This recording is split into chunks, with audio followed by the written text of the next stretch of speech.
Greetings YouTube, and we're back for part 2 of Masters of Monsters on the Genesis. Now I loaded up a more advanced game, so you can get an idea of what the battlefield looks like afterwards. So now, here, I got a regular Roman. Now he's level 1. His level 2 transformation is this guy. So as you can notice, he's a Carthago. He's got at least, well, this one's at 33 hit points. He's got 11 more hit points. And he's still getting XP. His short range attacks are now 7-3 as opposed to 4-3, which is pretty good. Plus he now has a long distance attack, which is 10-2, which is pretty powerful. So, you know, just for the sake of awesomeness, let's send them forth. Oh, and here I got an awesome creature called a Phoenix. Now he's from one of those birds you saw earlier, the Lock. His special ability, he transforms once into a level 2 creature, and this is where the computer fails a little bit sometimes, because you cannot kill this thing unless you're ready to do 24 hit point damage. If you can't do 24 points of damage, you are not killing this thing. So I'm going to send it fighting. Now, I can do 5-4 up front with an 80% chance of hitting on each time, but I risk getting hit once. But it doesn't matter, because a Phoenix will regenerate to full hit points once he's done. But since this will seem more effective, because it's 30 damage, a possible of 30 damage as opposed to 20, I will take it. So let us do this. So see, back to full health regardless of how often he gets hit. That'll happen after every battle. So now he should get 8 hit points. But I got something that's on the verge of transforming. Yes, this guy. So see, because it's full daytime, my creatures do 12-2 as opposed to, I don't know, 10-2, 9-2. So I'm going to attack this. And you see my experience bar? It's going to raise. And I transformed into a level 2 creature.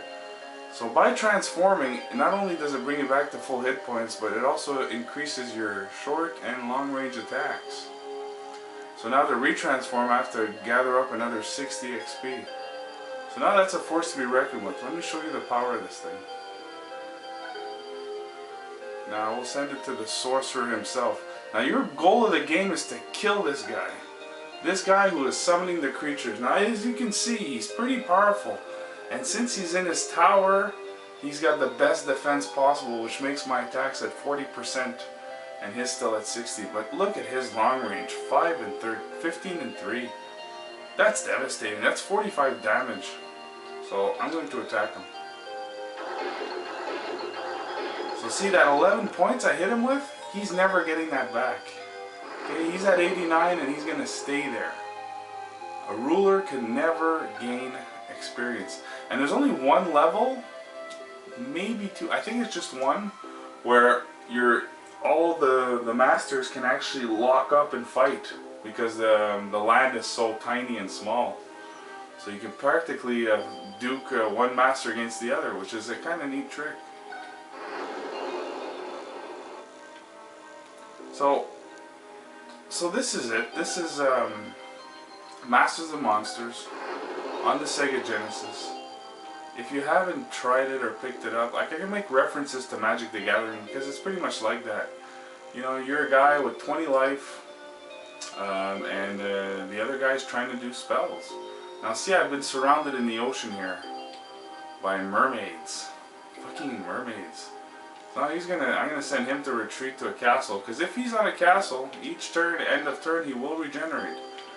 Now this guy's kind of stuck there, so I'm going to use my ability of Storm to disperse everything. So see, that will give him a chance to get away and disperse his army a little bit. Randomly throws them anywhere, which is kind of cool. So that's pretty much the gist of it. So once you bring him down to 0, all of his towers become blank, and all of his creatures disappear, regardless of where they are on the map or how powerful they are. So there's all kinds of creatures: minotaurs, soldiers, trolls, dragons, and dragons of every color, by the way. There's the only one that shares a similar dragon to the rest of them is the Summoner.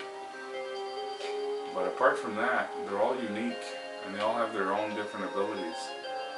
So that has been Masters of Monsters. If you haven't tried it, I suggest you do. It's one of those 16-bit games that didn't get the attention it deserved.